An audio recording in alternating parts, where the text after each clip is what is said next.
Mike, turn your games down. Hi, we're going to a movie episode of Games My Mom Found. I am Mike Albertin, and who's reading a comic book with me tonight? Hey everybody, it's Kenneth Sanity, and this episode's going to get me paid and laid. I'm Bill from A Gamer Looks at 40, and thanks for the ride, lady! It's Mario from Bias Gaming, and I sure hope I don't get scalped too. only if you have luscious locks, like a fine gentleman in the first story. And you talk about it every chance you get as you're murdering. Constantly, because we didn't get it the first time, screenwriters. We didn't get it the first time. We're unaware. We get it. The hair's going to be important. I get it. To be fair, I appreciated how they keep bringing it up. I'm like, oh yeah, he's fucked. I'm like, him. So it was just hilarious. They keep bringing it up. He just keeps talking about his hair. Oh, it made it so much better when shit hits the fan.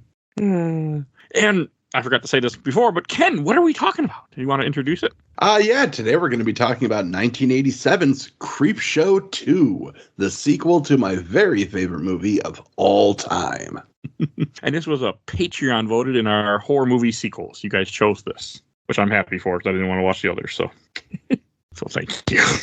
I've been excited to rewatch this movie, actually, for the show for a bit. I've been looking forward to it. Boy, oh boy, the things that we have done to you. Mike. I know. Well, to be fair, I have seen this film before. Back in high school, I met a random guy who started letting me borrow DVDs. And the funny thing, I just started being nice to him because I was just a nice person. And then we ended up becoming friends while I was in high school. And so every day he'd bring me a new DVD. And at first I'm like, I didn't watch the movie yet. And then I'm like, okay, if you're going to keep bringing them, I'll just keep watching them. So that became a thing with me and my dad. Every day after school, I'd watch a movie. And this was one of the ones he let me borrow. And I had such a vague memory of this. If before we watched this, I could only have told you one of the three stories and barely remembered it. Did not remember the first story. And even when watching this, I didn't remember the second story at all. No memory of it. I'm graduating in 06, so I would have watched this in like 03 or 04. So it's been over 20 years probably. So it's been a bit. And what about you, Mario? I've actually never seen this one before. I've seen the original movie and I've seen like the Shudder TV show, but I've never actually seen CreepShow 2. And honestly, I watched this movie 3 different times just so I could remember it. But I mean, I do like the second story, and I kind of did, but also didn't feel bad for the lady in the third. But that's about it. Not supposed to. They're all bad people in their own ways. What happens to everybody? So, and Bill. So much like you, Mike, when I first started this movie, I'm like, I've never seen CreepShow 2. And then I got to the second, I guess, I almost said second half, but there's 3 stories, the second story. And then I said, oh, wait a minute. Yes, I have seen this. I have seen this. And then I went on a rabbit hole in my brain. Where did I see this movie? I'm thinking, was it like late night? At my house on cable somewhere? I'm like, no, my parents didn't have cool cable. And in the basement had the old rabbit ears. Was it on like the old Channel 9, Channel 11? No. And then I remembered, I'm like, maybe I saw this at my friend Joey's house during a sleepover. This might have been a sleepover movie. So an hour and a half ago, I texted him and said, Joey, you who remember all things, did we watch CreepShow 2? And he also, like you, Ken, celebrates the original CreepShow. We've had the conversation. He celebrates the original, has a sweatshirt, the whole thing. And he goes, Bill, well done. Well done. He said, we did watch CreepShow 2. And I reached out, and again, I haven't gotten a response back. He's an hour ahead. He's in Jersey. And I'm like, did we watch the third one? Because I don't remember the first. I think Joey and I were, let's be honest, you're 13, 14, sleepover. You're looking for boobies, all right? Let's just say what we're doing. That's what's happening.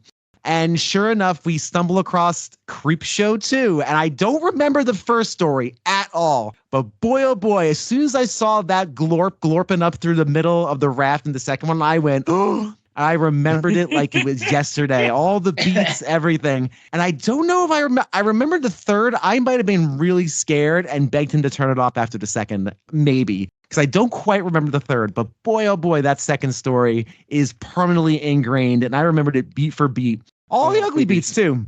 And that again. I'm pretty confident that's what we were trolling for at the time. But yes, so I have seen 1/3 of this movie for sure in the past. Maybe 2/3. I definitely have not seen the whole thing. But now I can say I have. Hooray, hooray. And Ken. Surprising nobody. I saw this movie when I was way too young. I think I was probably 8 or 9 when I saw this. So it was after I'd seen the first one, after I'd purchased the soundtrack on vinyl for the first one. So I was already deep in my CreepShow special interest phase at that point. And I remember watching this. I'm pretty sure it was on cable. But yeah, I saw it a lot. I watched it a lot. It's definitely a movie. It's not a bad movie, though. Well. I don't think... Well, it was entertaining. Let's say that. I was entertained while watching this movie. We will go through each one. Each one is very different. My main thesis for this is it needed more stories. Yeah. 3 is not enough because the original CreepShow is 5, if I'm not mistaken, right? Yeah. 5 stories in original CreepShow. This was like 5 3 plus a wraparound. Right. Yeah. So this is like 3 plus the wraparound, which I actually like that really bad animation, like that bad 80s. That's actually really fun and charming. I enjoyed it. So this is 3 with the wraparound. When you only have 3 stories and they're, let's be honest, C-level Stephen King stories, there's not enough to really pad out. There's a lot of padding in all of these, especially the first one.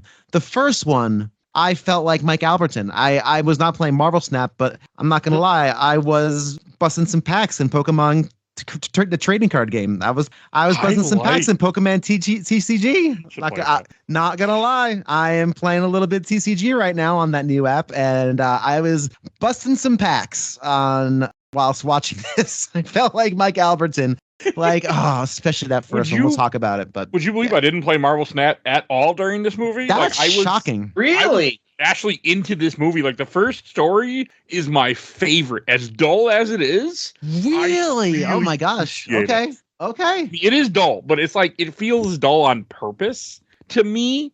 Like, just everything with it. I don't know. I was super into this movie. And the second one is just creepy as fuck. And the third one, it's my least favorite of the 3, I think, but I enjoyed this. I watched the show over 2 sittings. I watched a bunch of it last night up until the raft, midway through the raft. Then I went and played Vampire Survivors instead. And then this morning I watched the rest of the movie.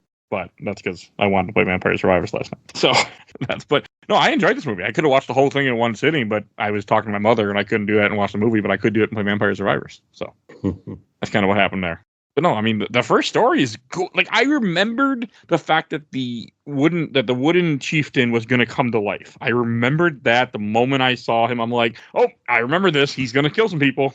Well, the title of it's called Old Chief Woodenhead. I mean, that was not necessarily the most subtle. But before we get into the specifics, I have a funny feeling Ken Sanity wants to tell us a little bit about this movie before we fully dive into the cinematic genius that is CreepShow 2. So, I mean, I actually wasn't going to. It's 3 stories. We're going to break down the stories. This is entirely fair. All right. I mean, okay. 3 stories and an animated wraparound story form the backbone of this, the second issue of the CreepShow comic book / movie series. Old Chief Woodenhead, the Raft, and the Hitchhiker make up our spooky backbone. So we'll talk about it now. Ooh.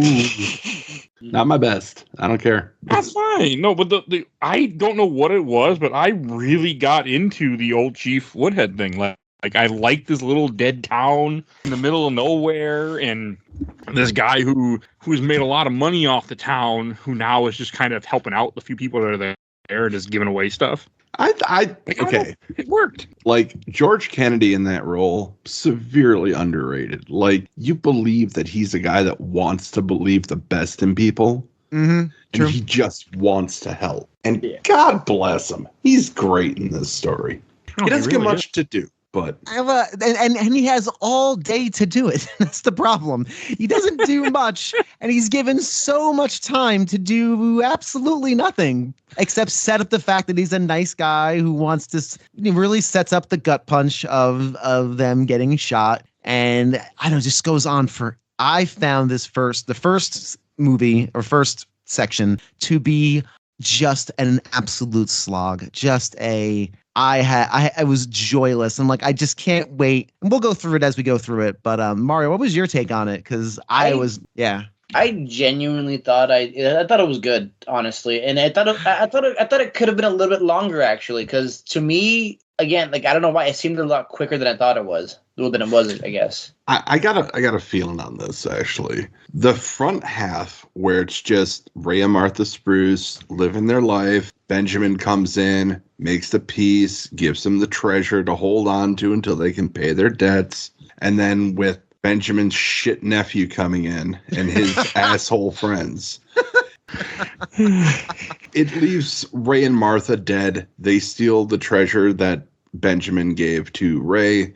And then it speeds through. Yeah. Like that first part is so prolonged. And then once the wooden Native American outside, old Chief Woodenhead, comes to life, just boom, dead, boom, dead, boom, dead. There's no tension. There's no joy. It's just dead, dead, dead so fast. And that pacing is really did not work for me, because by the time I got to the point where the chief animates and starts murdering everybody, I was ready for them to get murdered. I'm okay. I'm here for the eventual murder.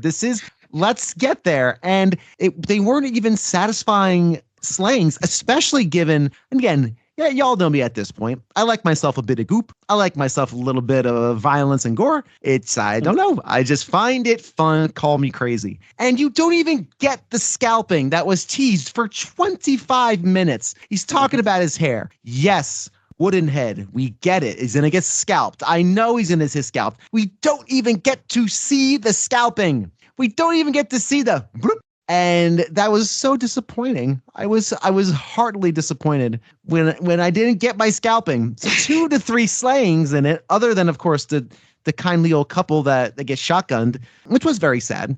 But you see, that's what I appreciate, the fact that all the kills were mostly done off screen, because a guy who likes certain parts of a horror but doesn't like all the gore, like this was nice because it wasn't there. No, see, but this is the thing where, and there's a time and a place for that. But to Ken's point, and he's exactly right, they rush through it so fast that you don't get that sense of tension or dread. So if you're going to do the off-screen slaying, then there's got to be some tension. There's got to be some cat and mouse. There's got to be, if you're just going to go through slasher style and murder people, then let me have the visceral fun of watching someone get murdered, especially given the third act of this, which is horribly gory and violent and gleefully so.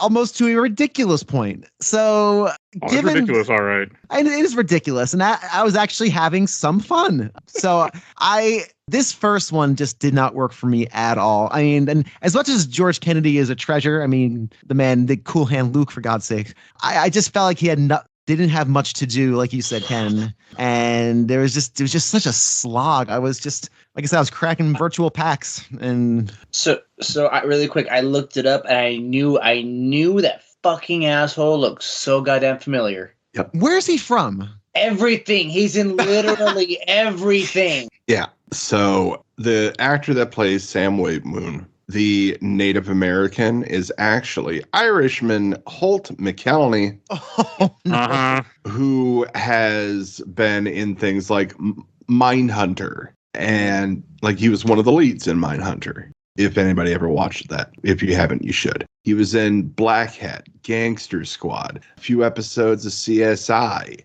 Joss Whedon's Justice League. Yep. John Swabin's Justice League, Criminal Minds, Fight Club.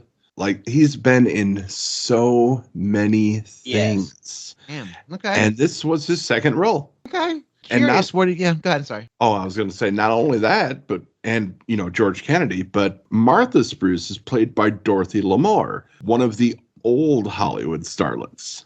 Like, she was in all the road movies with Bob Hope and Bing Crosby. Dorothy Lamour, like, that is Hollywood royalty right there. And this was her last role Oh, before she passed. She passed a number of years later. okay. But this was just the last thing she did.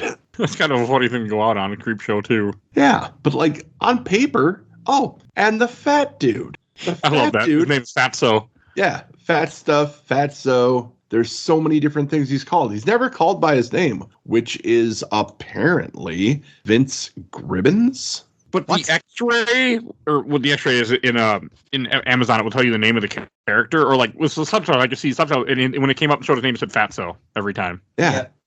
But according to the script, his name is Vince Gribbins. But he's played by David Holbrook, son of Hal Holbrook, who is in Creepshow 1. Ooh. Nice. So, like, on paper, this should have been the best story. Yeah. Because the cast is the most stacked out of every single one of them. And it just wasn't. They're all too long. I mean, like, you guys are 100% right that there's too much of the lead up in this one, but for some reason, it didn't bother me. I enjoyed just the old guy monologuing and everything. I just enjoyed the very subtle stuff away that this story was for some weird reason. I just was like, this is good. I liked it too. It didn't feel like it belonged in this movie.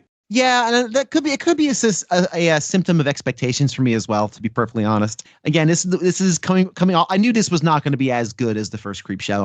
I knew that going into it. The sparkling, I think 20-something rating on Rotten Tomatoes, which is too low. There's fun to be had here. Probably clued me in, but I don't know. It just felt really long to me, and I was just not engaged in the trials and tribulations of the small town shop owners in rural wherever they were. So I don't know. Just didn't quite. I think it's California. It's Dead River. Oh, Dead River. That's the name of the town. It was shot in Arizona, for what it's worth, but they never actually say what state it's in. Oh, okay. Fair enough. You just know it's southern. Evidently. Oh, sorry. Go ahead. Sorry. I was just saying, personally, I think actually this would have been better if it was on the show Beyond Belief. That one actually would have fit more to me. Yeah. Yes. 100%. Beyond Belief was always more slice of life. With James Brolin. But, like, this one's pacing is weird. I will say that. But I do like this one, too. I think everybody in the cast does a great job with what they're doing. But it 100%. just, I don't know, it felt a little funky. Well, because it's just there's so much of him monologuing about how things are going to be better. And then shortly after you have all this uplifting, you have them getting robbed by 3 of the dumbest people you could find. So I don't think that helps either. Yeah. They're pretty dumb. I mean, they just committed a double homicide for really nothing. So, I mean, that's not effective. And the guy knows who you are. So if you don't kill him, he's going to be like, who did it? That guy. Like, it would have been for something if they would have gotten away with it, but no.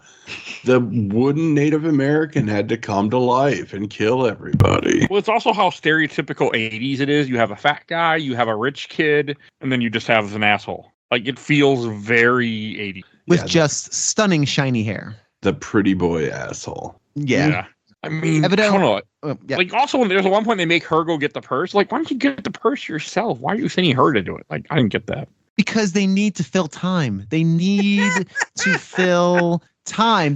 That's I think if this had been like a much shorter, that's the problem is the pacing. Like if you're gonna have this kind of like this slice of life or setting up these 2 people as these really lovable people who want the best for this town and they've been here forever, like all that setup is really good and fun. Not good and fun, but it's fine. But boy, oh boy, it just dragged. And I think it was just there's too much filler in this why I really think this would have benefited from at least one more story that would have forced the other stories to tighten up a bit. Just tighten up a little bit. And I think this would have been a lot of fun. Again, not quite fun of the original Creepshow, but definitely for a little more enjoyable for me. Well, Creepshow 2 was supposed to have 5 stories.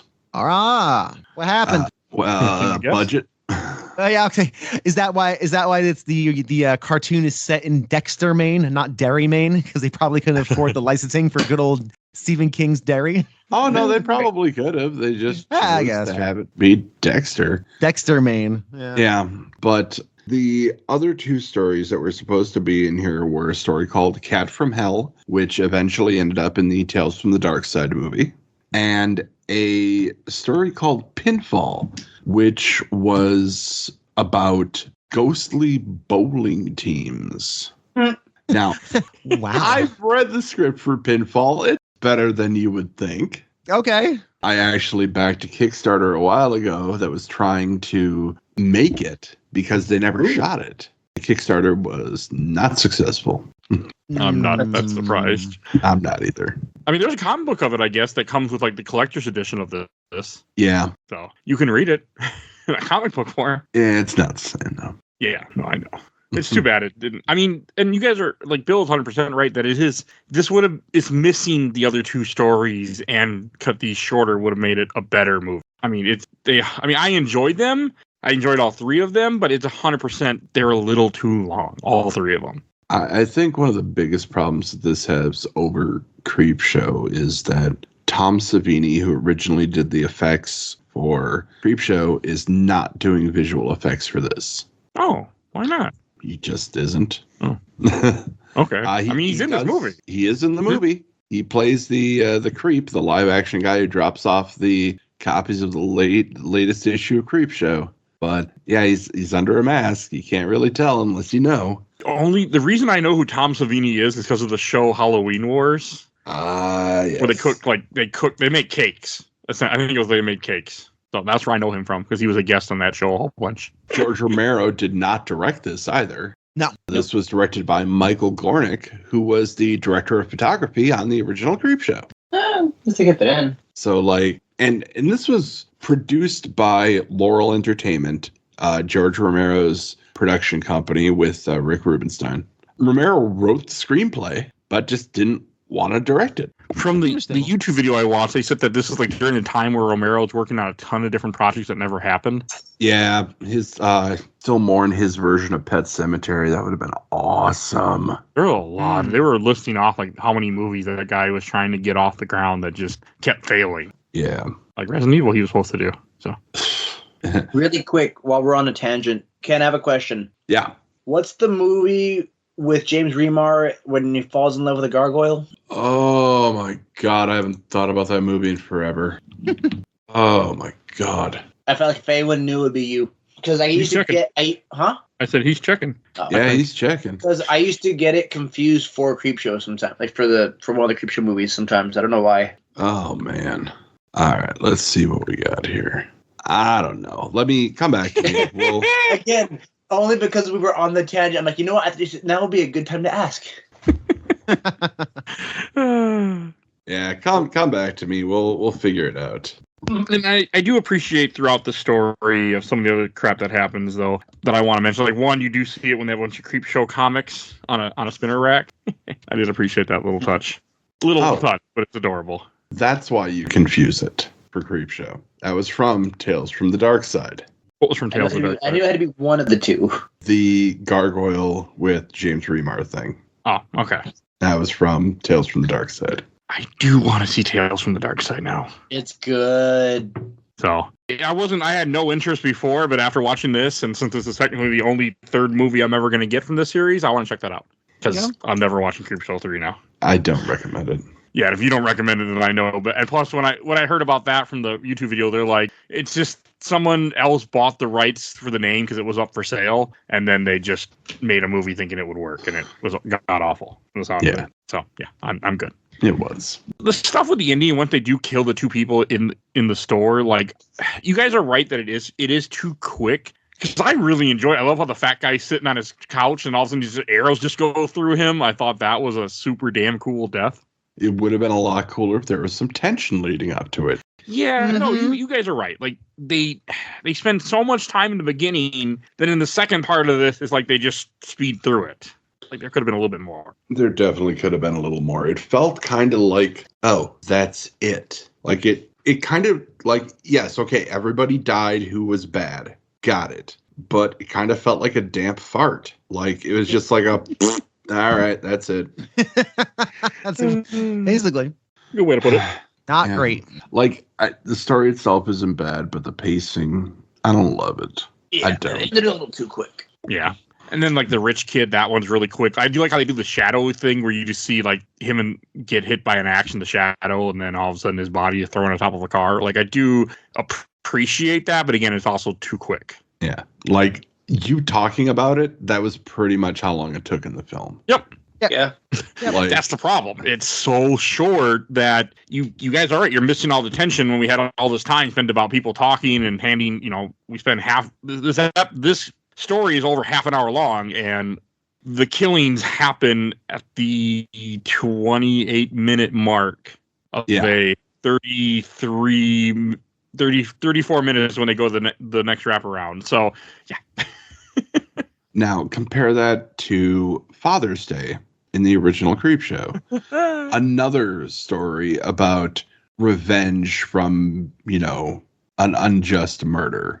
There was tension in there. You spent enough time to know the people, to like or more likely dislike the people, and everybody got their own death that was interesting. Yeah. And it was shorter by far. Yep. So, yeah, that's an interesting parallel, because you're right. It's a very similar kind of idea. Someone's back from the dead to claim some victims, and in the first and that one, I actually felt for the widow, and I actually kind of felt for some people. It everything lands and hits well. So yeah, I think long story short, for sure, I definitely think it's a pacing thing. I kind of agree with everybody's take on it. I mean, the third death takes a little bit longer before he gets scalped, but it's coming. So I enjoy that one where they grab him and pull his head through the wall and then cut off his head or cut off his hair.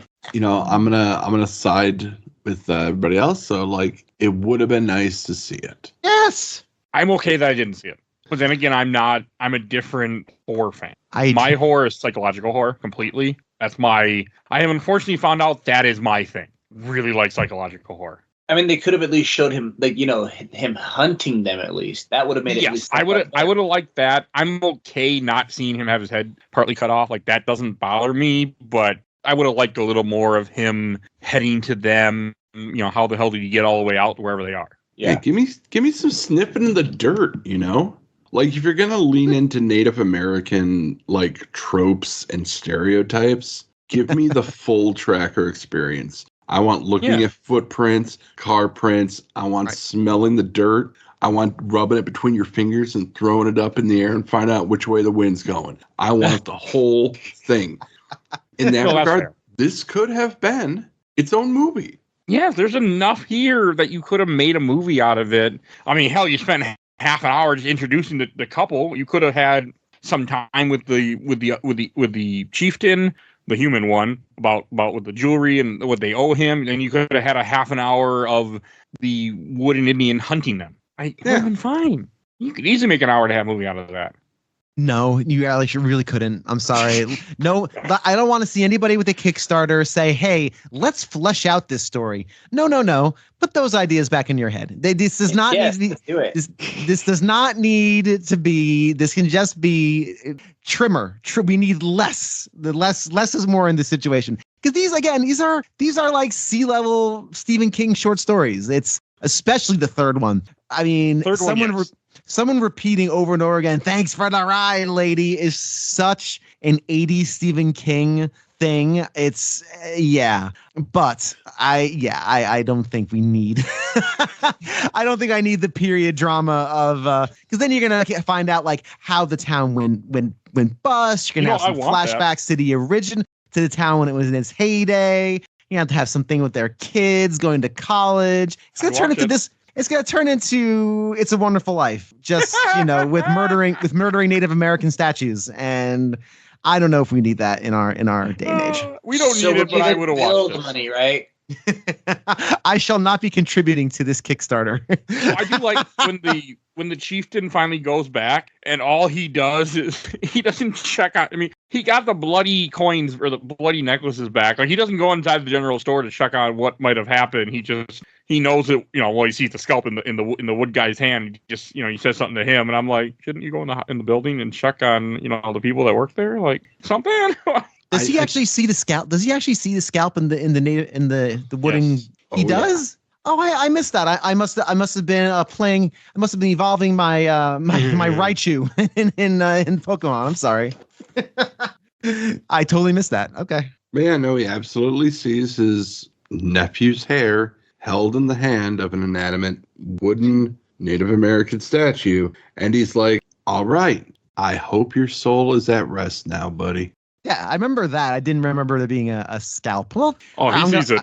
All right. Well, I'm going to go and luckily it's for free on Amazon Prime with just, commercials. Boo. So I But can not look at it many. again. That's fine. It wasn't bad for It was fine. commercials. I got to get up, But- go to the bathroom. It was great. That's how I watched it. I watched it on Amazon Prime also. I'm like, this isn't bad. Like, I've had a lot worse commercials than this. Same here. Didn't bother me. I just watched my Blu-ray. There's no Nice. commercials. I can't stand commercials. Show off. I don't need to own this.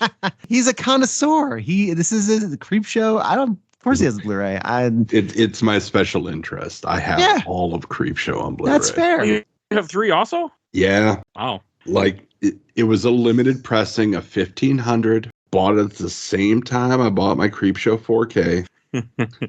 Just to say I have it. You have Tales from the Dark Side also? Not on Blu-ray, actually. Oh, I'm What about surprised. Tales from the Hood? Not on Blu-ray, but I do have it. It's awesome. Mike, you gotta watch that one. Never seen it, but I know of it. You have to. If We'll you see. like Creepshow, you like that too. Maybe. Depends on who recommends it. So that's the key. And depends if I decide if it's... I mean, this has been on my brain for all years, and we did CreepShow 1, so that's how it ended up here. And I needed I needed an option to fill my poll, and this was one of the last ones that got put in the poll. So when I was creating it, so that's where here we are. All right, that brings us to we'll talk about the wrap. We'll talk about the side little wraparound thing at the end. We'll go over that. Yeah. But then brings us to our second story, The Wrath. And this one was based directly on a Stephen King short story that was previously published. Okay. What collection was that in? I probably could look it up. Wasn't in a collection, actually. Oh, okay. It was a magazine sale. I don't remember which magazine. I'm sure it was probably one of the smuttier ones. Looking it up now. Gallery. No, yes. Gallery. Mm-hmm. Stephen King made a good couple bucks from from magazines in those eras. In that era, yes, Gallery. It was actually in Skeleton Crew. Okay, they re-released Not my the version. It was collected in King's 1985 collection, Skeleton Crew.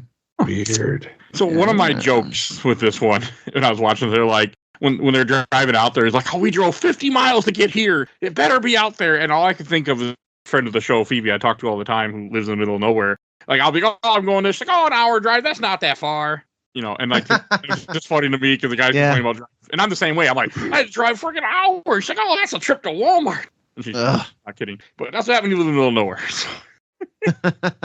That's what I thought immediately. So when she does listen to this, she will get my joke. So the premise for this one is simple. 4 horned up college kids are going for one last swim, and they're going to a place that one of them saw once that has a floating wooden raft in there. They're going to hang out there, spend the day, but there's a problem. There's some kind of a carnivorous oil slick that also lives in the lake and floats, and it doesn't want to share. This is the most horror of the 3, in my opinion. This is the scariest of the 3, in my opinion. Yeah, I'll give you that. Because the first one, they committed murder, and then they got what they deserved. Yeah. In this one of the guys got what he deserved because he was a fucking piece of shit, but we will get there. But, like, it's not... They seem less guilty of a crime. Like, even the third one, I get where they're going for. I mean, I don't think she needed to be, but she did commit murder and then drive off, so she kind of got what she had coming. But to a degree. But this one, some of the characters don't feel like they deserve, but I guess they're all smoking. They're smoking reefer, so they got to be killed. I guess I don't know. I mean, that's my only like sort of issue with it is that I think that's what also makes it feel more like a horror because these characters feel more innocent. At least the women do. yeah, that's fair. That's fair. The men had it coming. Especially the one at the end. Oh my god. It pissed me off. That's how you know this was made in the 80s.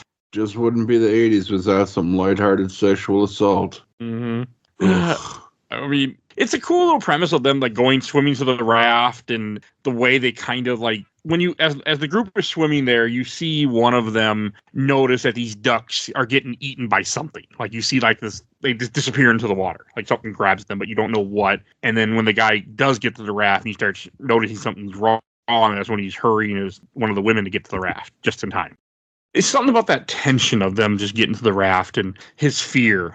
That's kind of what I just kept thinking about, and I thought was quite good because you don't really know. Like, yes, you saw the ducks go under, but you don't understand exactly what it is that's out there with them. Yeah, and it turns out it's a garbage bag.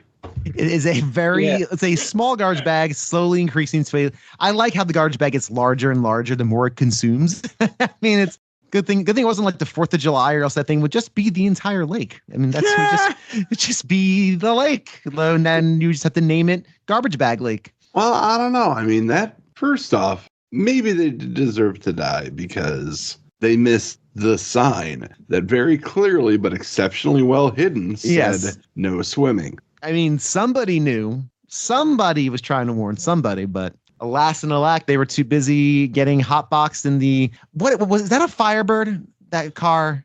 That's like classic old school like 80s muscle car. I think that was a Firebird. I don't know. I remember really liking that car when I was a young lad. I think it might be a Firebird. I don't know my cars. Well, I want to say Firebird is in the Indian one.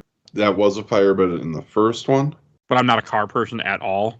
So unless they actually like say it, I don't know stuff. They don't. I was just curious. That is a 1978 Chevy Camaro LT 350. It's Camaro. I think it's funny. My first thought was Camaro, but I'm like, I don't think it's a Camaro. But then again, it was. Okay, gotcha. Yeah, nope, 78 Camaro. Neat. Very nice. And the funny thing is, I'm pretty sure that thing was legitly actually a garbage bag, wasn't it? Like, that's really what it is. I don't think it really was, but it sure looks like it. It sure does. Yeah. I mean, still, yeah. It works for what it is. I mean, it's a very creepy idea of like this just oil slick that just eats everything that it sees. It's basically just the blob on water. That's exactly what I was thinking too, actually. Fair. Yeah, like it even eats people the way the blob eats people. So, like, it's as far as originality goes, Oh, I was just thinking of something else. I'm pretty sure Next Generation Season 1 is 87, right? Or 86? Sure. Because which one came first, this or when Tasha Yar gets eaten by the black blob? A Tasha Yar reference. My goodness. Well in done. The year of our Lord 2024. That's something else. Okay, April 25th, 1988 is that when that episode aired. This movie comes out in 87. So, yep, they might have got the idea from this movie. Maybe. Also, I hate that episode. Skin of Evil is a terrible episode, even though it got rid of a character that needed to go. So. Yeah, that first season of Next Gen is not good. Oh, boy. Majority of it, no.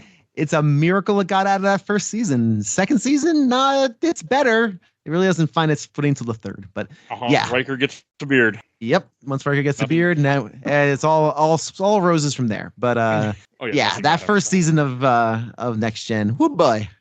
Not fun. I was just thinking about who died first. But yeah, this came out first, so I wonder if somebody watched this and went, put that idea right back in their head. Not even bothered. Now, to put it in perspective, The Blob came out in 1958. I know, but it's not black; it's pink. I mean, I've seen the remake in the 80s. I think it's an 80s remake, right? There is an 88 remake of The Blob, yes, which is very good. I've seen that. Are you really quibbling over color, Mike? Has this suddenly become racist? I forgot it's black and white, isn't it? The original one? No. Oh, it's not? No, it's very pink. No, okay. I'm just making fun of you for, I know. being racist. Apparently racist about my blobs that eat people. That's fine. Just so long as you know. Four are dumb. Like, I mean, I don't blame the first girl that gets eaten because she didn't see it eat the ducks. He didn't tell anybody he ate the ducks. So when she like gets her hand close to it, like I kind of get it that she's curious. Yeah, her only crime is curiosity, and that's fine, and that's a shame. She goes under. Yeah, it's pretty gruesome. That's some of my favorite shots in this movie are from this, like them rising out of the water, hand extended, covered in this black goop. Fun. This is fun. I'm having a good time, and this is again when I realized, okay, all right, and my friend as I was trying to coax my computer back to life, my friend returned my text and said it was actually showtime. He did not own this. We were on Showtime, which again tracks with what we were probably looking for at 2:00 in the morning on a weekend. Yes, it tracks. So that makes sense. Oh, and the way she dies, like you It's hear agonizing. it hurts, and like when it grabs her arm, you see the muscle where it just burned through her skin. I'm like, ah. Yeah, good stuff. And also, why the fuck they didn't run like immediately after she got eaten? Stupid. Well, okay. Yeah. Here's the thing. You see somebody get eaten by a blob, you're not thinking like, well, damn, I gotta run. Your immediate thought's gonna be like, what the fuck? That's not supposed to happen. Okay, Why is yes. that happening? Fair. But when the second person dies, then they should have fucking swam. Yeah. They could have made it. Well, okay, but look what happened. The second bigger person by that died point. because they were trying to swim for it. No, the second one dies because he's on the raft, and it grabs him from underneath the raft. Yeah, because he's going to swim for it. He's the one that's talking like, I can swim faster than it. And he's trying to get off and like go swim, and then it said, haha, fuck you. Oh, so you're saying the blob, the oil slick was sentient and understood, like, oh, really? Yeah, you may be kind of buff within your banana hammock, but guess what? I have little things that can go through the raft slits. I've been here before the creation of time. Okay, I'm one of the old ones. So you think you're gonna trick me, Mr. Buff Man? I don't think so. I'm gonna slurp you up, and that is a really great death scene. This is what I'm here for. I'm here for gross leg snapping in on itself. Again, these are cheesy effects, but I think they really actually do look really good and fun. And this is me having fun until this whole story becomes really not fun. And then it's, which we will talk to you about momentarily. Shortly, yes. But this is all great. And this is, again, when I was like, oh, I remember this. This is all so good. This story's fun. The deaths are at least better. Yeah, they're entertaining. I really like the neck. The leg snap is very inspired. I love the idea of him basically being folded in half through this tiny hole in a raft is very good. But if they would have went while he's getting eaten, they would have made it, I think, because it takes a while before he's finally finished being eaten. But I guess they tried to save him, even though I'm like, I don't think you can save somebody once they start getting pulled in by the goo. Like, I think it's over. Yeah, I think you'd like to think if you're faced with a supernatural terror of some sort that you would do the right thing. But I don't think any of us would. We would all just sit there doe-eyed and scared and then go, oh, but then that was our shot. Oops. I mean, to be fair, he takes a shot later. So. I was never going to survive this one. I can barely swim. I never would have been out there in the first place. Nope. No, thank you. I know what I'm about. Nope. I am an awful swimmer. A couple of years ago, I said, I can't believe I'm going to admit this on a podcast listened to by hundreds. A couple of months ago, years ago rather, I was at a water park with my son, and we went to one of those wave pools. And I am a terrible swimmer. I don't think I can survive. So all of a sudden I look up, and my son's on a tube floating all the way to like the deep part. He was I guess 7 or 6 at the time, to the deep part. And someone's blowing a whistle like, get the kid out of there, because he's not supposed to go out that far if he's small. So I go, I'll save you. So I swim out there, and like halfway out, the waves are going. I'm like, oh no, I'm like running out of energy. Like I am not a good enough swimmer to rescue my child from the wave pool. So I in panic mode, I jumped on someone else's raft. Just with like, and he's like, not raft, like inner tubes, like, and it's just a couple sitting with an inner tube, and like, excuse me, this is our tube. I'm like, too bad, you're going back to the shore. I started paddling him back to shore. I said, you guys don't have a choice, or else I'm gonna drown. So, and I was able to grab my son's tube, and I said, you're going back with me. So sorry for ruining your day. And I just chatted with them as I doggy paddled my way back to shallower waters. I was so embarrassed. It was the most embarrassing thing. Oh, damn. So I too don't swim. Really good swimmer. I'm not a water swimmer. I can't do like the crawl or anything like that. I just go underwater and I can move. Really? Oh, that's cool. Okay. That's how I swim. I used to swim every day when I lived in an apartment that had a pool, and I swam like all the time. Now I don't ever swim because I don't have an apartment with a pool. But I love swimming. Ken and I would have been, Ken and I would have been in the Camaro hanging out, just looking at these two jokers. Door open with a radio playing the entire night. Not close your fucking door when you go out. Like, my God, people. Your battery's gonna die. He's stranded. Good tunes, man. I don't know. It bothered because I've had my car battery died on me so many times So because am I was stupid and left lights on or stuff like that. And the fact they just leave their door open and let the battery die in the middle of nowhere, I'm like, what are you guys doing? Again, that's apparently the old man in me complaining. So that's how it sounds. I'm a decent swimmer, but all I have to say is that I'd have to be faster than everybody else. I mean, if they would have went with the three of them, I mean, two of them would have made it. Yeah. Yeah. Most likely the two men would have made it. Laverne was fucked, I think, either way. So, but I mean, at least somebody would have made it out of it. So to report back and be like, "Hey, your daughter's got murdered by a blob." I mean, it wouldn't end well because you'd be on trial for murder. But hey, because they'd be like, "Well, they went with these two guys, and the two guys came back, and the women didn't come back." So you'd be on trial for murder. I know habla inglés. But so then they spend the night in the raft because what else are they gonna do? For some reason, it doesn't do anything to them at night. It leaves them alone. Yeah, because they're standing on the slats of the raft, so it can only reach out and touch me. It can only reach out and grab them if their skin is exposed. It doesn't have like little fingers. So they're basically standing. That's why they're basically standing the entire time on this raft. They're not laying down on it because you see what happens when you lay down on it. It can get at your skin. So it's loose, but I think that's the idea. So they're sitting when they're sleeping, and then his asshole lays her down. Yeah, he lays her down so he can be a rapist. Yes. Right. And that's when she gets murdered because he lays her down and starts trying to go for her boobs for some reason. I was like, her boyfriend just got killed. Who was your friend? Now I'm like, oh, I guess I'm going to cop a feel now. And I wonder if this is the movie just saying, hey, you're not supposed to feel anything for any of these people. Let's give this person is it like, hey, let's give this person a reason to die? Or is this just the 80s being the 80s and saying, hey, let's just do this now because here we are. Because we know someone that in the early 90s is going to want to watch this on Showtime at 2 a.m. Shush. They knew their audience. Hey, I mean, I know I was doing it not with Showtime, but I remember looking up porn on the internet. So I completely know. Listen, it was a dark time those days. What can I say? Well, this is where the original story is a little bit better. Yep. Surprisingly, because Laverne and Randy decide to have sex because it's cold. And they're trying to warm up. Yep. Perfectly logical reason to have sex in the middle of a float. Indeed. I mean, it would warm you up. So I mean, I actually would. do. It's not sound logic. Like I wasn't trying to be facetious. It was, legitimately a thing. But apparently they just forgot the consent in this part of this movie.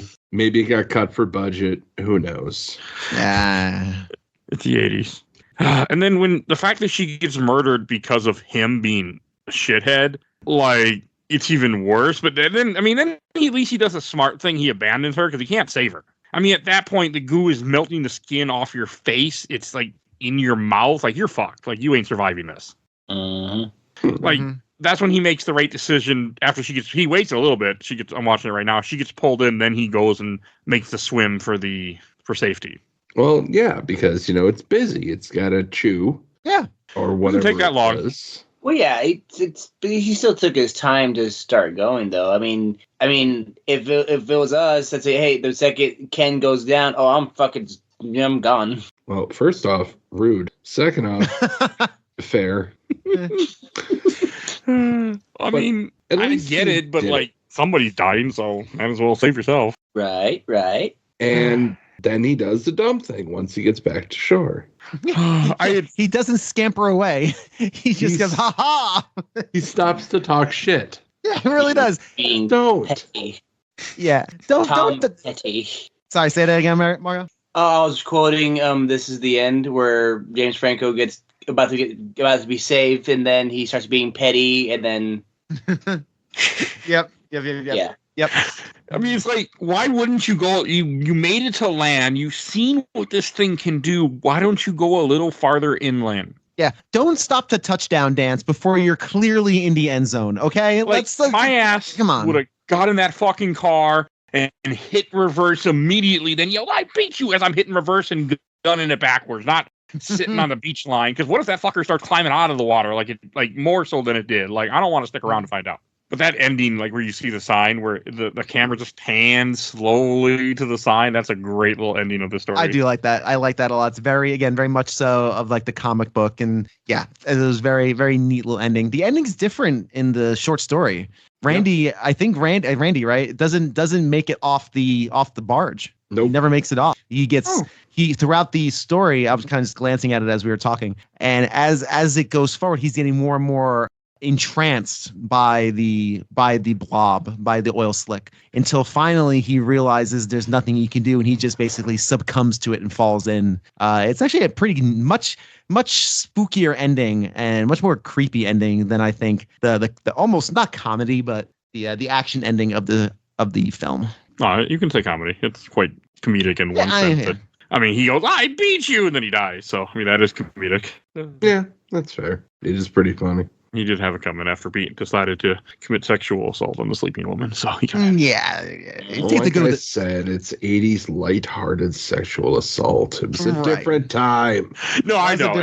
It's just funny watching it back. I'm like, yeah, you can tell certain things. Like, yeah, this wouldn't fly now. Like, we're smarter than this now. Yeah, we are smarter. That's why the story was better, because she was involved in the decision. Yeah, I mean, I'm fine with that. Like, I have no problem with nudity as long as you just don't. But I feel like the 80s like to have sexual assault nudity. Like, not full on, like, but stuff like this.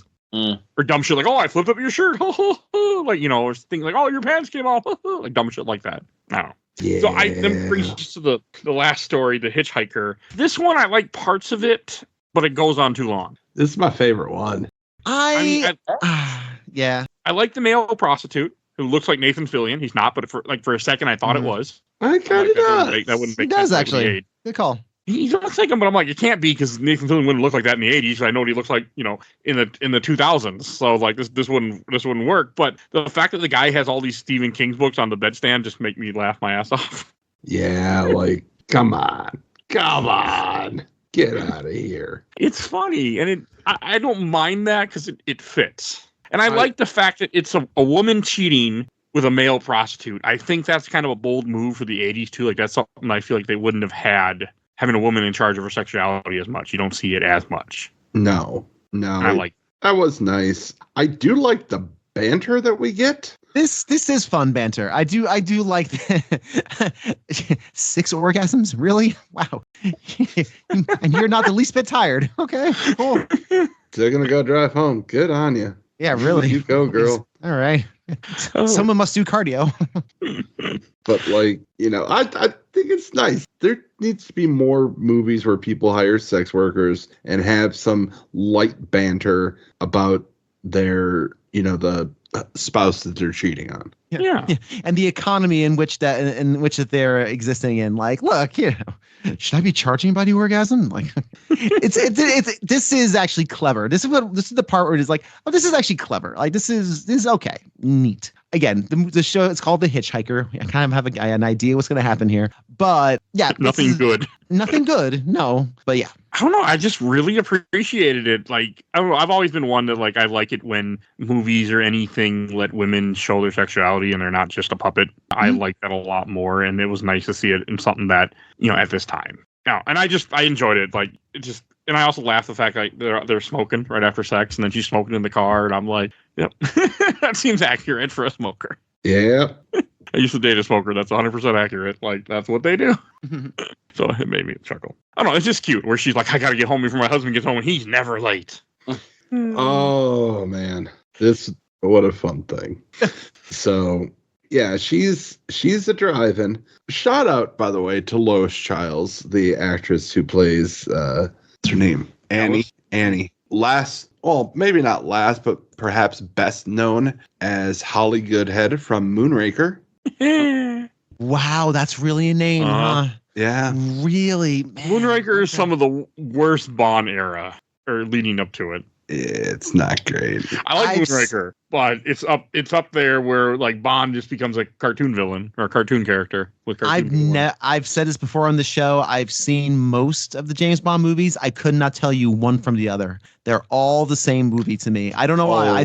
This And one's it's not. I couldn't tell you from Russia with Moonraker. What? I don't know. They all are the same to me, unfortunately. So, Not to and I've me. seen a lot of them. There was a period in time where my brother was really into James Bond. He'd be like watching all of them, and I saw a lot of them with him. So maybe it was just the fact we watched them all in short succession, or as short as the Netflix DVDs would let us, of course. But yeah. Damn. As far as I know, this is the only one where they go to the moon. It is. It's the only one they ever go to the moon. I've Yeah. seen all of them but Skyfall and Spectre. I'm a big Bond fan, so I Where's don't the talk about it much on the show because I don't do a lot of Bond. Where's the podcast about Bond then? There hasn't actually been a movie episode. There's been 3 Bond episodes or 2 Bond episodes. There hasn't been much. There's a GoldenEye game, episode 10. We did From Russia with Love. Oh yeah, we did Everything or Nothing. So yeah, there's been 3. I never covered the movies yet. I got enough movie franchises I'm trying to finish up before I start that monster. Fair enough. So Nice. I mean, eventually is going to get there. But like the thing is, like she drops her cigarette while she's rushing down the highway to get home in time, and why? I mean, and she goes to try to grab it because she doesn't want to burn her leather, and that's what leads to her killing the hitchhiker. Yeah. But I mean, I've driven and I've dropped stuff. I don't go, well, I better go grab it. I'm like, no, I guess it's gone now until I can stop. Yeah, but it's also a hot ember on it's it's a hot burning thing. I don't smoke. You don't. Yeah, I can't imagine. I don't have a frame of reference for that. I don't smoke, so I don't. Yeah, I smoke. I know. They burn out pretty fast, depending on the fabric. They can, yeah. But at the same time, I can also, like, let's say you get a cherry of your cigarette stuck in your slipper in the morning. Ooh. Like it falls between your slipper and your foot. Yeah. So then you start freaking out and jumping around while trying not to spill your morning coffee. Not that I'm saying anything from experience, mind. I mean, I've known smokers. I used to live with them, and I remember them like, well, one guy used to always fall asleep with his cigarettes, and we had to go check to make sure he wouldn't burn down our house that we were living in. But I never drive. So I just was like, I don't know. I just like, I've dropped my phone, I've dropped pop, I've dropped candy. I'm not gonna, but I never drop anything hot. Well, Snoop Dogg is disappointed in you, Mike. So I just don't, I don't smoke for one thing. But I don't know. I'm also very careful when I drive. Like I'm very careful and try not to take my eyes off the road for longer than like a second, so I don't put myself in bad situations. I'm a really careful driver. Only 2 accidents ever happened to me, and neither one was my fault. So hey. Fair enough. So I'm pretty safe. So that's how I look. That's how I view it. I'm like, that's why I find it different. But then again, I've driven a lot of other people and they go faster than I do, and they use their brakes in ways that I don't approve of. And so yeah, I get it. I'm unique. I'm just scared of damaging my car. That's really all it is. That's fair. I'm really terrified of damaging my car. So Mike's not going to hit a hitchhiker. No, But, Mike's a very safe driver. Well, he will, at night, 10 and 2, the whole thing. When I drive at night, I also drive slower, and the high beams would have been on a road like that. Because I'm really terrified of deer. Deer are the worst. Deer. Well, I had a car get not total, but get damaged that was under my insurance. I wasn't driving it, but my girlfriend at the time was driving it, and she hit a deer. And ever since then, I've been terrified of deer. Yeah, deer's not fun to hit a deer for sure. Mario, what's your take on this? On this story here, the final stanza of Creepshow 2. What was your?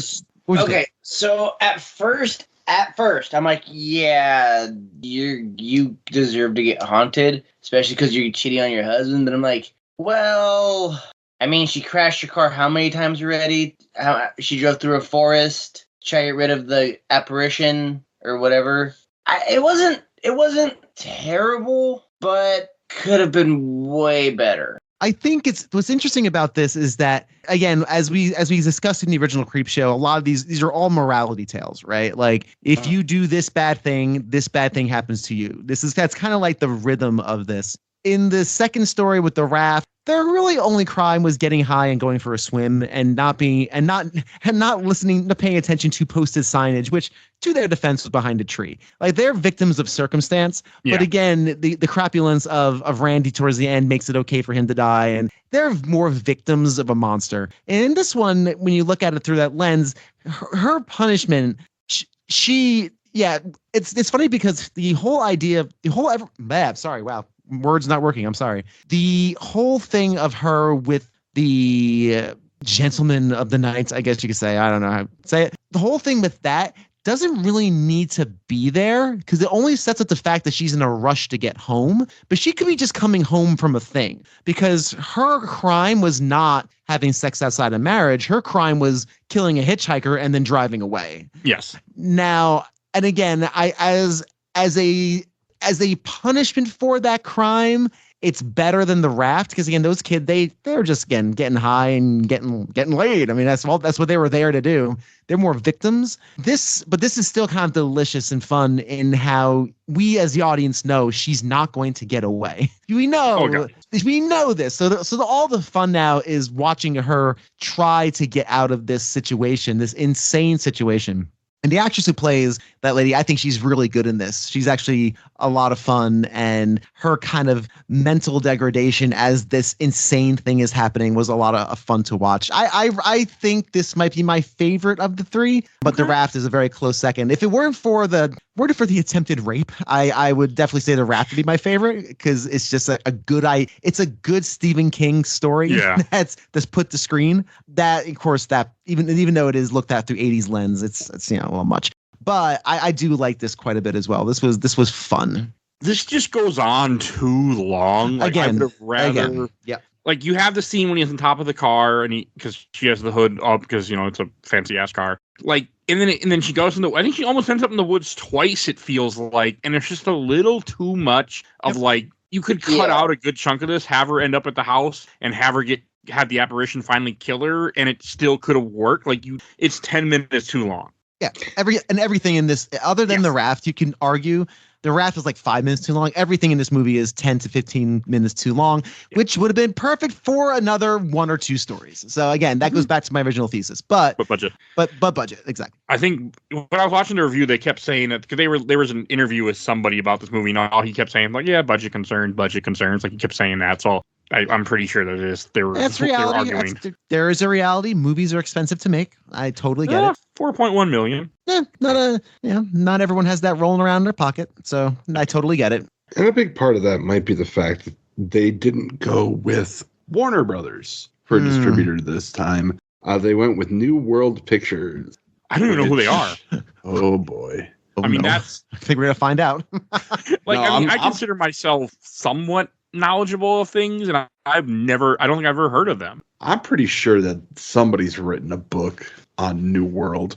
New World was founded in 1970 by Roger and Gene Corman. Oh God, that makes perfect sense then. All right, I understand now. Well, okay, like I hear something in your voice that I don't think I like because I don't think I've seen Roger Corman movies, but I know he was known for making movies on the cheap. He was, but New World actually bad movies. I'm just saying he was known for being cheap. Yeah, but they used to do some moves. Like they launched the filmmaking career of Jonathan Demme, who would go on to do a little movie called Silence of the Lambs. Mm-hmm. Ron Howard did his first movie there. Yep. Joe Dante did his first movie there. They also released films by Ingmar Bergman, Federico Fellini, Akira Kurosawa. Like, there's a bunch of movies that this country would never see if it wasn't for New World Studios. No, I know he's important. Like, I know that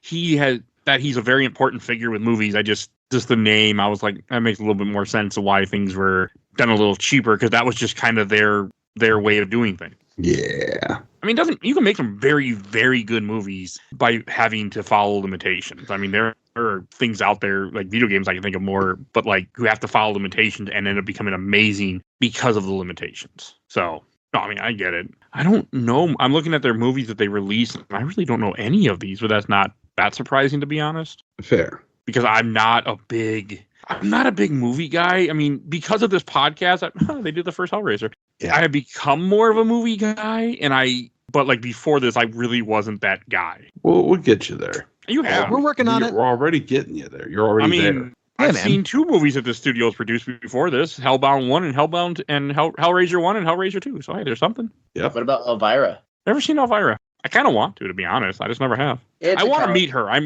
She was actually supposed to come to a convention that we go to every year up here. One year, but she didn't come. She canceled later before it happened. But she's an actress I know Tiff wants to meet really bad someday. I just watched this for the first time today too. Warlock. Yes, Warlock. Great movie. But So no, that was the tone of voice, is that they're just known for that stuff, but I really don't know much about them, and these movies are just not my cup of tea, maybe. Okay, I've seen Felix the Cat, the movie, so a long, long time ago, but never seen Heathers, never seen almost any of these. But that's all. And I know what Killer Tomatoes is. I had toys with Killer Tomatoes, but that's...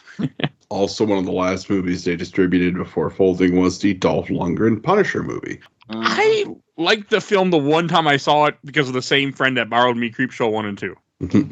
They also did a bunch of TV stuff too. So, but no matter what way you cut it, they're no Warner Brothers. They don't have the deep pockets. So you're gonna get some budgetary issues. But like I said, this is my favorite story out of all three of them. All right. Might seem a little bit odd, but I like her cheating. I do too, to be honest. Let me explain. Okay. I think it has a place in this story. She's worried about that. She's worried about getting home. If she was just out with friends, that's not something to freak out about. That's, oh, sorry, we just didn't notice the time. Mm-hmm. But she's already got that in her head, so she's already freaking out. That's probably why she's smoking in this expensive car, is that she's freaking out. Yeah. So it really is the inciting incident for all of this. And let's talk about Tom Wright. Tom Wright is the hitchhiker. Great stuff. He's just having a good time. And I was watching an interview with him about this movie, and I was like, God, where do I know him from? He was on like 4 episodes of Seinfeld. Really? He played Morgan. I think a guy worked with George at one of the hang jobs. on. Oh, no. Okay. Mr. Morgan. Yeah. Oh, yeah. Okay. Dang. So that's where I've seen him recently. Wow. Okay. But he's just having a good old time here. He did all the stunts. That's amazing. I was impressive. wondering about that. Yeah, because those stunts are all practical and they look great. Like very dangerous. Yeah, really good stuff. And he did them. He started work as a stuntman. Oh, interesting. Okay. I did not know that. They got him because he did a good job, but he was also able to do the stunts, make it look much more convincing. We also get the requisite Stephen King cameo. Yeah. Sure do. Yeah, he's a truck driver. Hey, that looks like a black guy. Yeah, Thanks, great. Steve. Thanks, Steve. Do another line. That's that it is. Thank you for your contribution, sir. Oh man. Like, I'm glad he had fun. Did you guys realize who stopped to call the ambulance? I did, but I'll let somebody else answer. Yes. I Well, I mean, did. not the act, but I did not. It's Annie's husband. It's Annie's husband.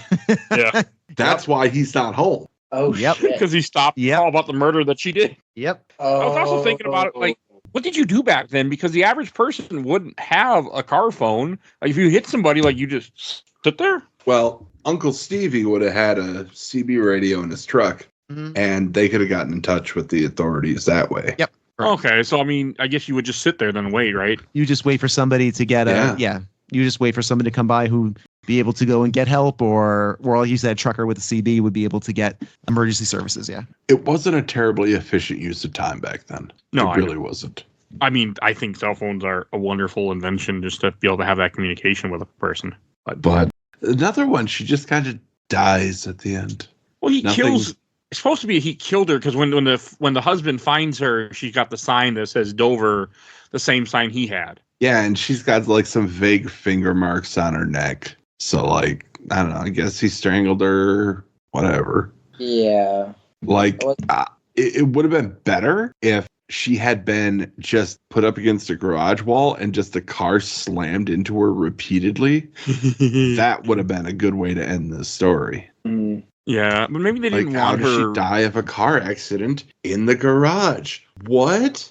Would have been poetic. Yeah, maybe they didn't want her to be like really ugly like he is, all bloody, so they went a different direction. Probably, but oh man, that last appearance of him with the makeup. That's icky. Great. Oh. Good practical effects. Excellent. It is. It's so gross. It is really great. Icky. It is icky. He's got there's a tongue going there. It's like That tongue's just all over the place. Pick a lane, buddy.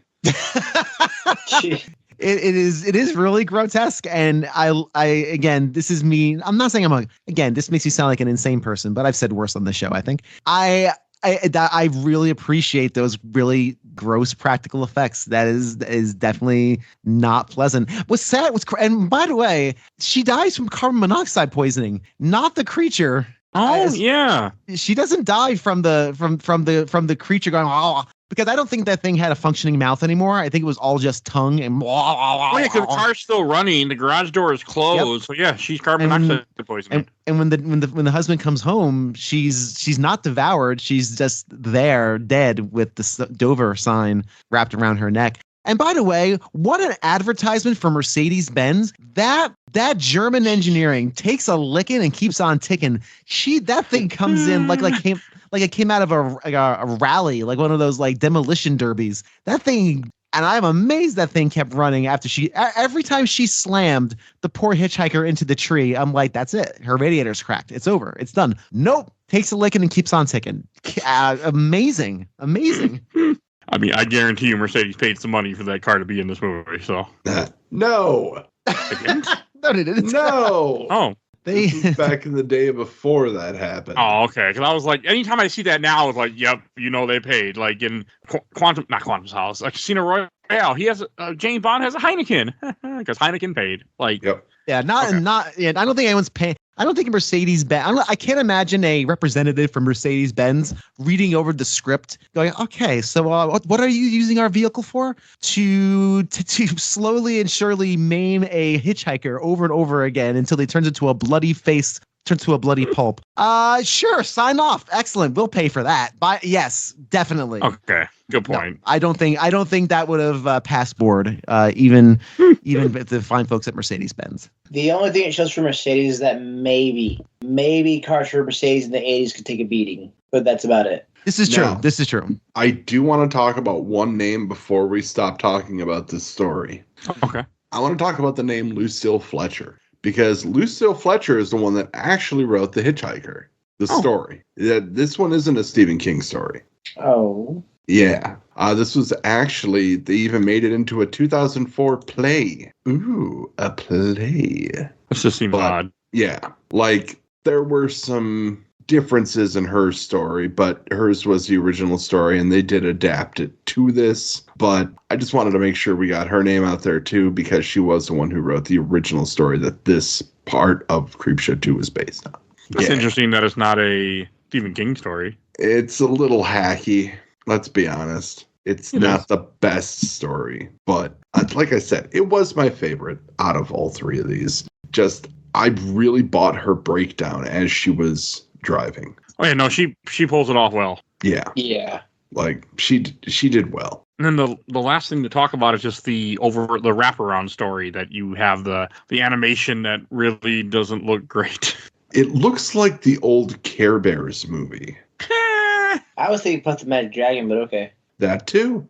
Like it's got a very specific style to it. It's fine. Like I didn't have a problem with it. I was just like, my YouTube video I was watching, they complained about it. But to me, it's kind of like it's a amusing little story that is not as good as the one in CreepShow 1. That one is a better story with the voodoo doll. But this is where the kid ordered something from the comic, but he ordered a Venus flytrap plant, and you see him get it from the post office, and he had to pay the guy $10. And I was laughing to myself because that would have been.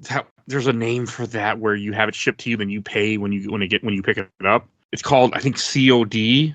Yeah. And the only reason I know that is because I used to work at FedEx, and I got those every so often.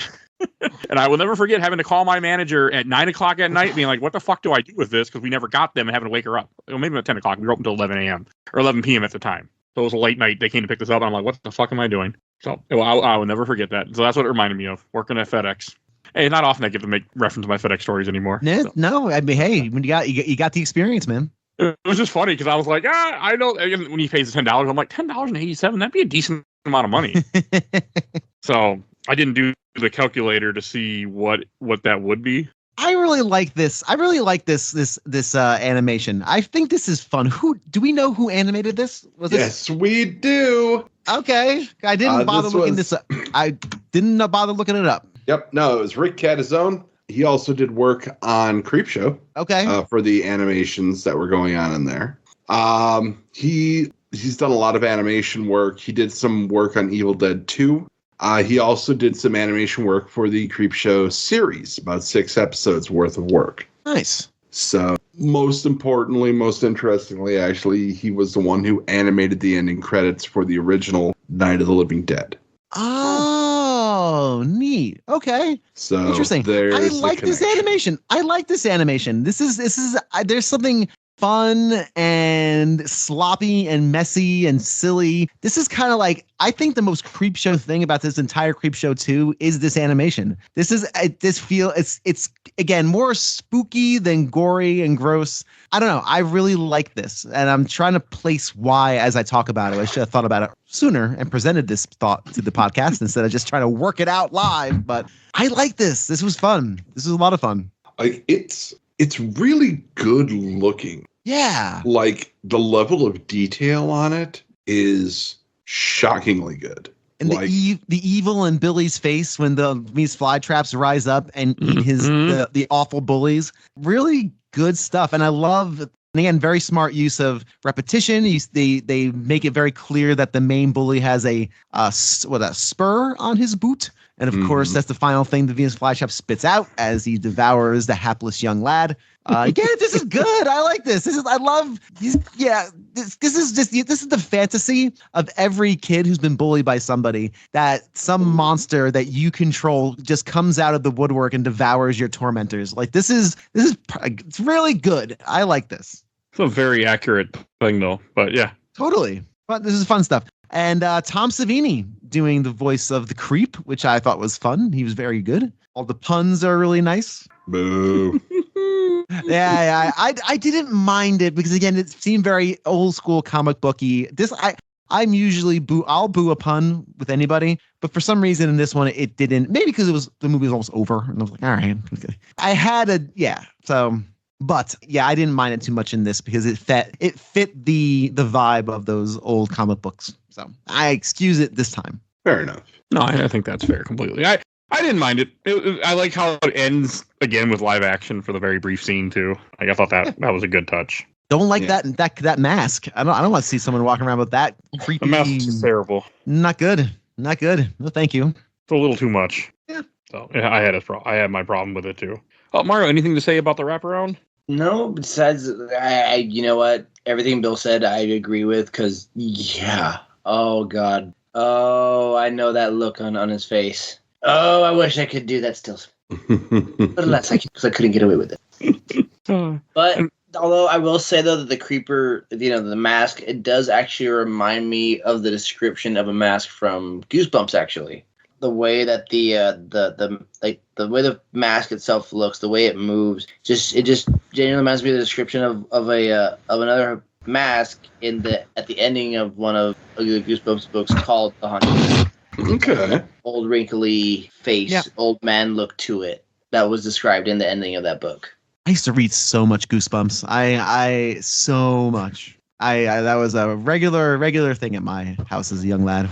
Oh, dude, the artwork just creeped the hell out of me. Yep, good stuff. All right, I think we should go to Shelf Stacker Box. And Ken, why don't you lead us into this one? All right, I'm going to lead us in there with a little bit of a longer one, unfortunately, because I just remembered something that I wanted to bring up and I didn't. That's so fine. I'm going to put this on the stack. It's a fine movie. It's not one I go back to a lot, honestly, because the stories aren't there. And the one thing that I feel like this movie really, really lost out on, the score. Fuck. The music in this movie is not it. It goes from like weird prog jazz to like almost sci-fi sounding stuff. And a big part of that is because the score is done by Rick Wakeman of Yes fame. Of the band Yes, which is great. Have fun. Glad you enjoyed it. But this soundtrack pales in comparison to John Harrison's work on CreepShow. John Harrison, who would later go on to direct Tales from the Dark Side. But like it doesn't sound scary. The music isn't scary. It sounds like it should be from an 80s action movie. Yeah. and it doesn't set the tone well. And for that and every other reason I've mentioned, it's definite stack for me. Okay.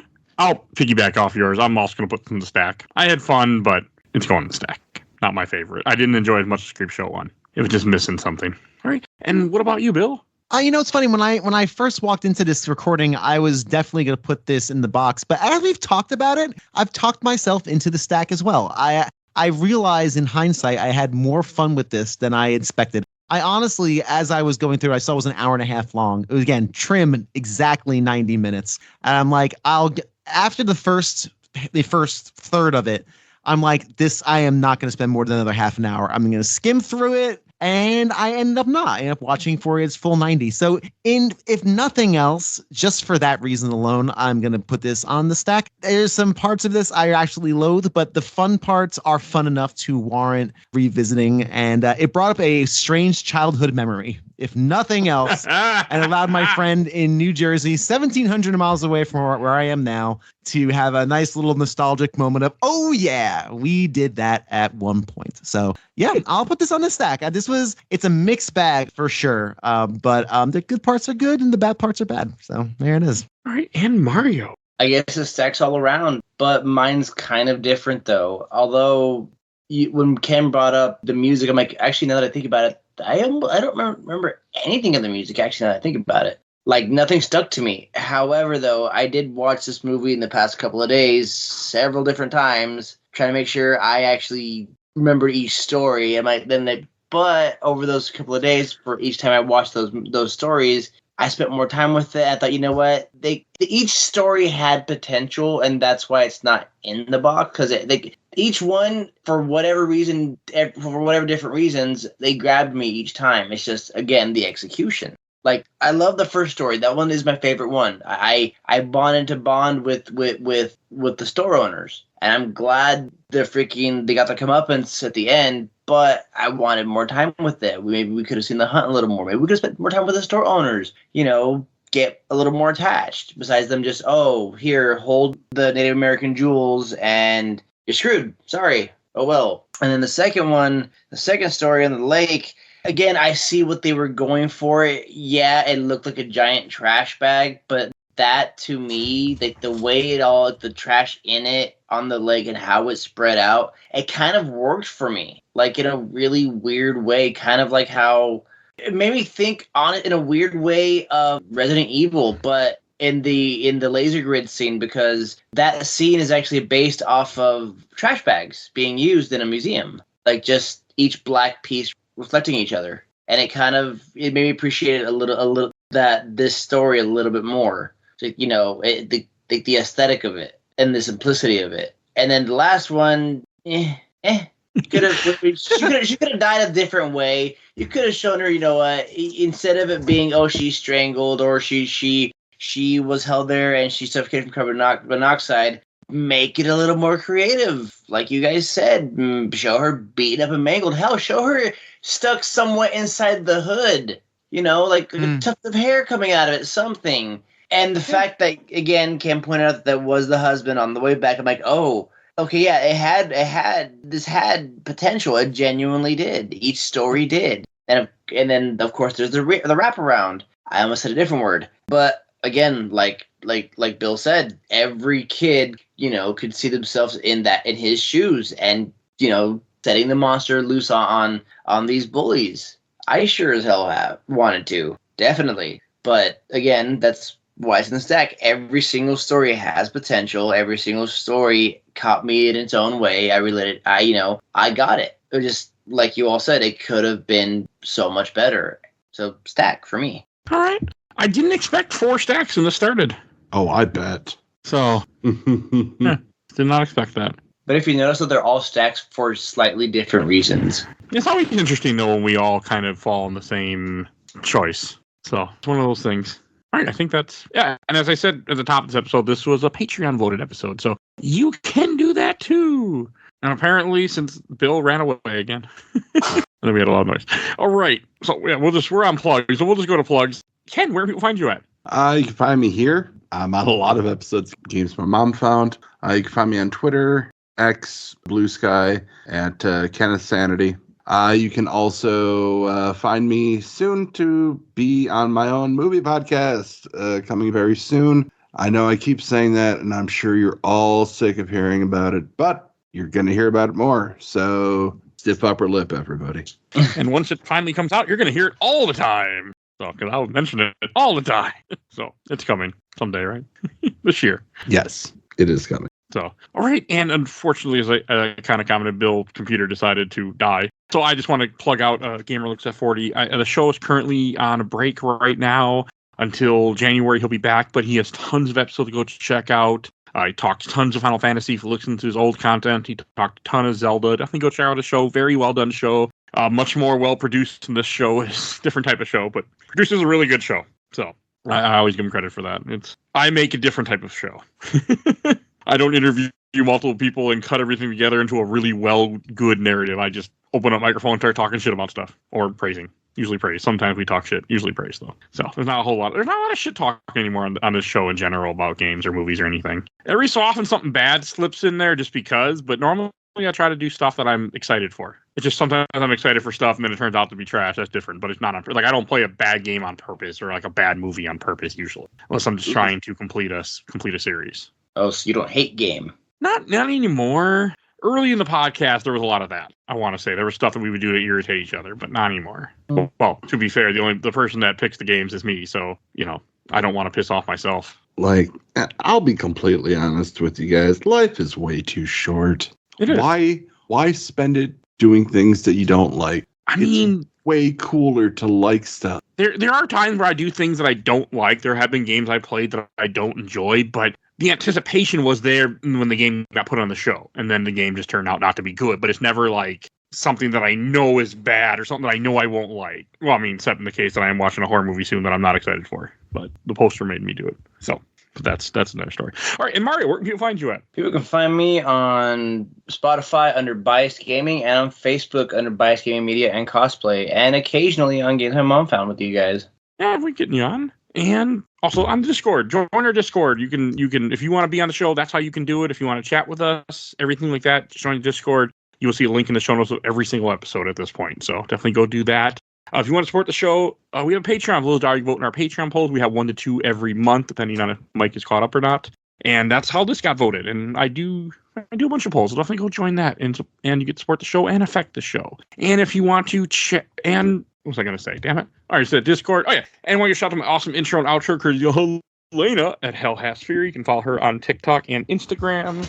And please follow us on Facebook, Twitter. Actually, I'm not posting on Twitter anymore, but it's still there. Instagram, Threads, Blue Sky, YouTube, TikTok, audio only on YouTube. And rate and reviews wherever you get your podcast. I think that's everything I need to say, so we will see you guys all next time. Bye, everybody. So long.